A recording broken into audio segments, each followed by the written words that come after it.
Hello, Dancing with the Stars fans. I'm Gold Derby editor Daniel Montgomery here with Gold Derby contributors Jeffrey Kare and Cordell Martin. We are here to discuss the second week of the competition, and this was Elvis Night, where the celebrities danced to songs by the King of Rock and Roll in a night celebrating the different eras of his career. Although I don't really feel like that came through in the dances as much as they intended it to. Um, just in general, what did you think about the theme night and just the show, the episode overall, Cordell? Yeah, I thought it was a great theme night for all the contestants. Elvis is one of those artists that has timeless music. So I thought that his music really, um, worked well with the Dance with the Stars theme and their music. Overall, I thought all of the contestants did a great job for the most part. You saw a lot of progression for a lot of those contestants that scored, at the bottom of the leaderboard last week really kind of stepped it up. And you also got to see a lot of the stars personalities come through this week. What did you think, Jeffrey? Well, I echo a lot of what Cordell just said. And yeah, I thought it was a really fun night. I thought there were a lot of really good performances, a lot of really good production value, a lot of really good songs they chose to perform to. I mean, sure, not all of them were home runs, but still, I thought for the most part it was a very fun night.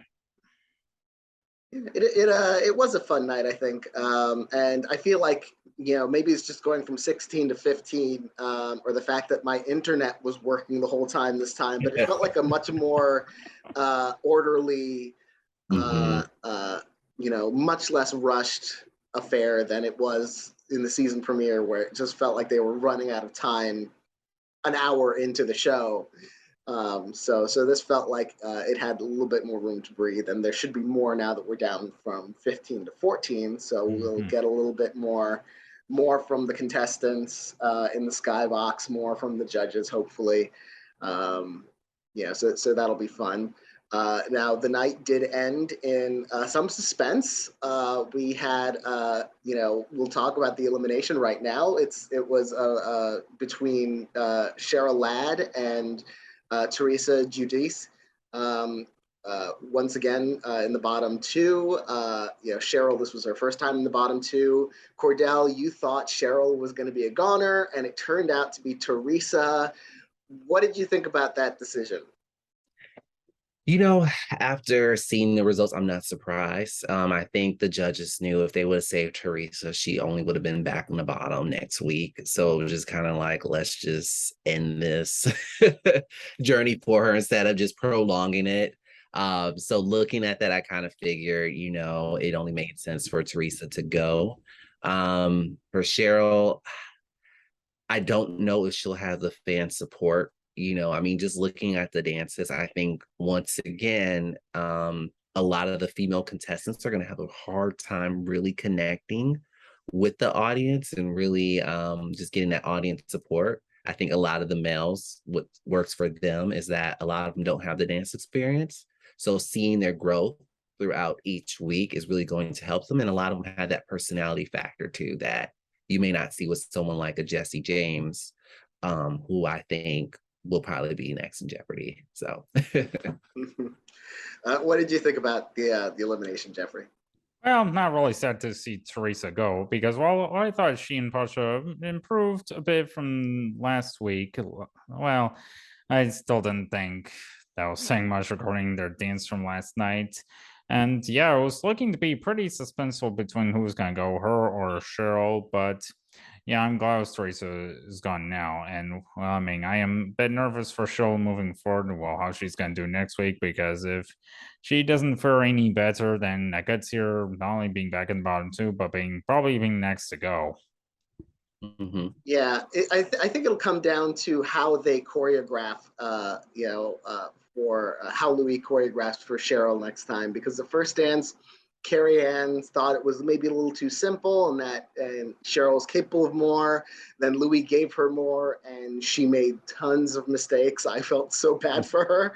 Um, and so like maybe she'll settle it back down into something more manageable for her. which is one of the reasons that Kare voted to save her, because she felt responsible for putting her in that position. What do you expect to happen there, Cordell? Yeah, it all depends on her dance style. If she gets like a ballroom dance, I think she'll be in a great position to possibly escape being eliminated. But if they give her a Latin dance, like heaven forbid the samba, it's a wrap for her. What do you think, Jeffrey? Well, I agree with what's been said already. Yeah, because I mean, I should be interesting to see what kind of routines everyone's gonna prepare for next week. Yeah, given that they'll be dancing to classic James Bond movie themes. And I mean, and even though, well, obviously Cheryl was in a spy show herself, Charlie's Angels. Again, it's gonna be a big question mark. Now, on the flip side, we had a three-way tie at the top of the judges' leaderboard with Wayne Brady, Charlie D'Amelio, and Gabby Windey. What did you think of their dances, Cordell? And do you think that feels like a potential final three? Like, what do you think about that one? Yeah, I thought they all did an excellent job. With Wayne, I think with him not necessarily being a professional dancer, I think he'll get a lot of grace from the fans as opposed from Gabby and Charlie. Like, I mean, Charlie's just perfect. Like, I just don't see her ever getting anything below a 7, and that's if the judges are being really nitpicky about something. She just has it. I just don't know if she will connect with the viewers, because like we've said before, sometimes the ringers, it's really hard for them to, get that Mirrorball trophy, because we've seen everything. They've been near perfect every single week. Gabby, I thought, did a great job. I think she's one of the few bachelorettes that I think really does a great job of connecting to the music and not overthinking it. In terms of them being the final 3, I could see possibly 2 of them, duking it out for the Mirrorball trophy, but I think that there are a few other contenders that we really need to, have a serious eye on. And that includes Daniel, and I would even say Selma after this past week. What did you think about those top 3, Jeffrey? Well, yeah, I thought they all did great work. Like, I especially thought Charlie and Mark used a lot of skills to great effect. I thought Gabby and Val gave a very stunning performance. I thought Wayne and Whitney gave a fantastic finish to the night. To remind people, they were the last to go on last night. And yeah, I thought they were all great, and they need be deserving of making it to the finals. Although I do agree with Cordell that, yeah, I mean, Daniel Durant and Selma Blair, I wouldn't rule them out as possibilities. I mean, with Daniel and Britt, who I thought gave an excellent routine last night, and Selma and Sasha, everything about that performance was incredible, from the camera work to the production values to the dance movements. But yeah, I've said it last week and I'll say again, this is shaping up to be a very competitive season.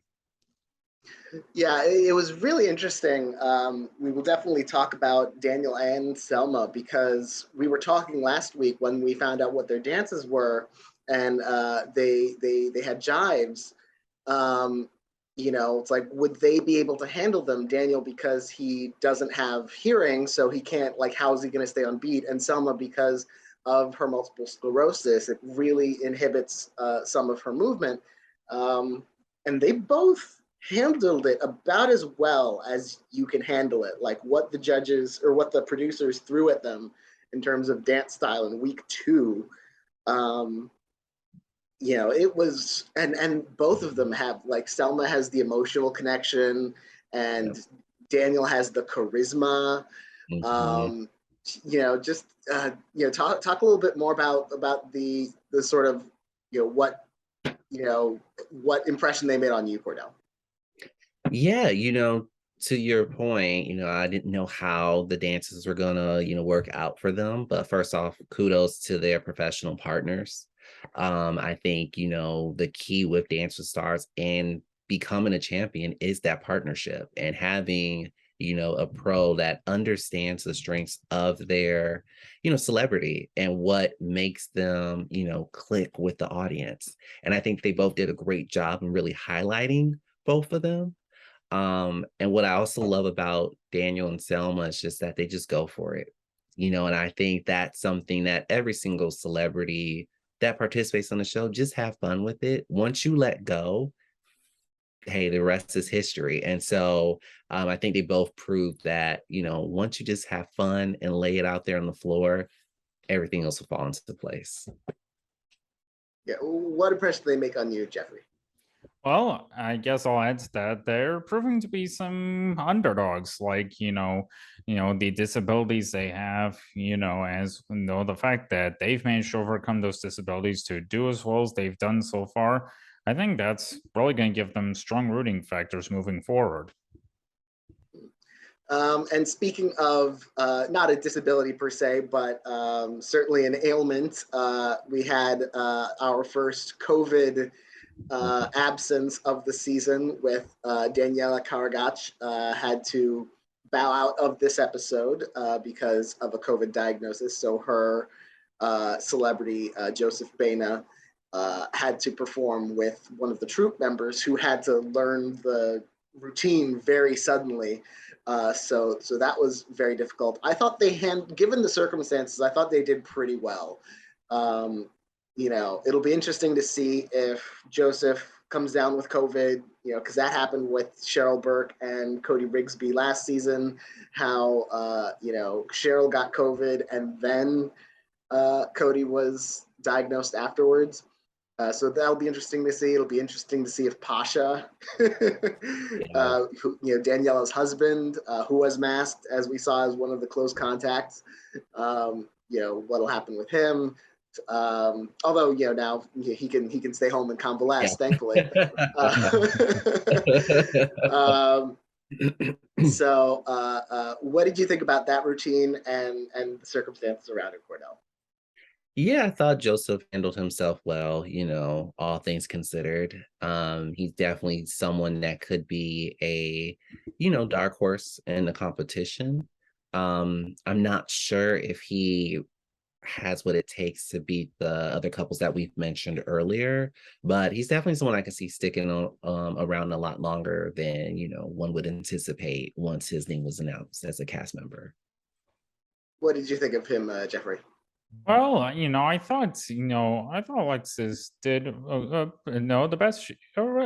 I thought Alexis did the best she possibly could at coming in the last minute and working with Joseph, and I thought they both did a really good job for the most part. And in response to what Cordell said about if Joseph could stick around a little longer than anticipated, I can see that happening. I mean, I wouldn't expect him to make it to the finals, but it's certainly not impossible. He'll do better than what a lot of people probably expected early on. And as Cordell, you mentioned, we had celebrities do better than they had last week, and I think the two biggest ones was Trevor, I'm terrified of dancing Donovan, and Vinny, I don't have a nickname for him right now, Guadagnino. I thought they both did a surprisingly good job compared to what they did last week. I don't think personally either of them was as much better as their judges' comments and scores. I thought they were a little overscored because the judges were almost shocked that they could dance to the beat. What did you think about those routines, and did you think they were scored right? Do you see them sticking around longer than you might have thought before? Cordell, I know you thought Vinny might stick around either way. Yeah, I think Vinny's gonna have that fan base that's gonna keep him on a lot longer than some of the couples who probably dance better than him, just because of just the nature of the show. I thought his performance was really solid and a lot better than the previous week. I think he's gonna struggle with those Latin dances. I think when it comes to just staying on beat and having that hip movement and the fluidity, I think it's going to hurt him. I think the ballroom dances might be more up his alley, just with the frame and the hold, and it's less, of him kind of dancing on his own as opposed to being partnered up with his pro.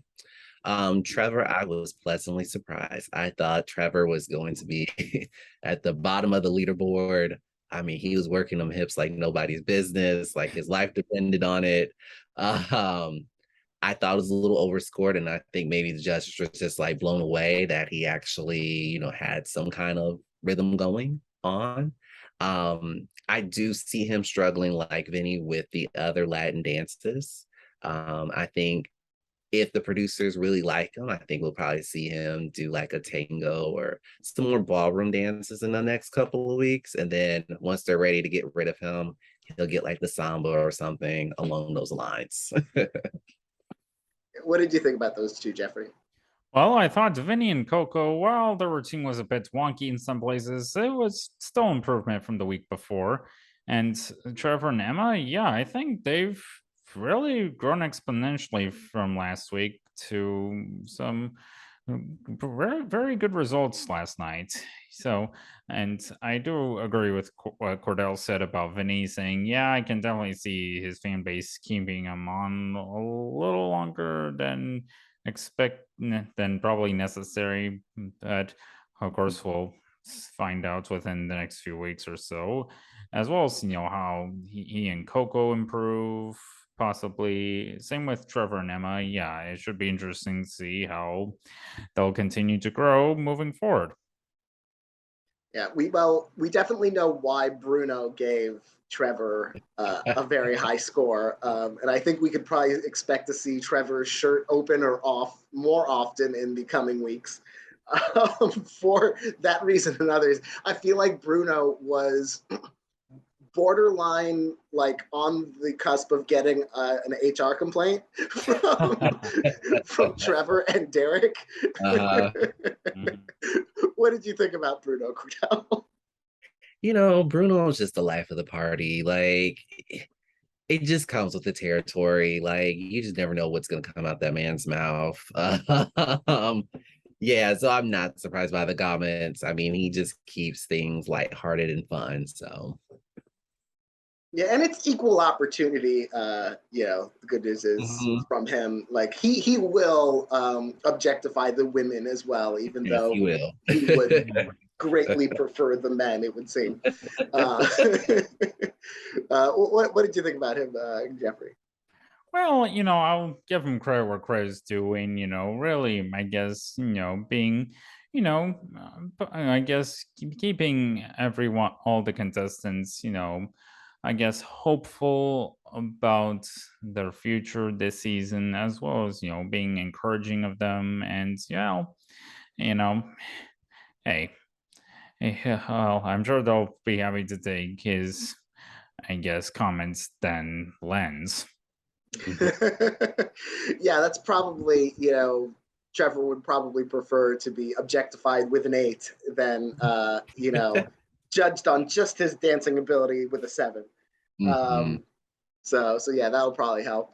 Now it's a little early in the week when we're recording this. It's Tuesday instead of Thursday. So we don't have all the dances for next week yet. But I do know one dance coming up because Sam Champion was on Eyewitness News in my local affiliate, and he revealed, poor guy, is getting the samba. So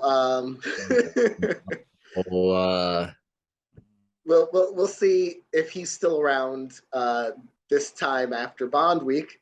What do you think about that, Cordell? And just generally, what are you hoping for from Bond Night? God bless him. I think as long as he has the right music, and if his partner is able just to give him a routine that isn't too technical but works his strengths, I think he'll be fine. I also feel like he might have a bigger fan base than a lot of the female contestants. I think we're probably going to see Cheryl near that bottom 3.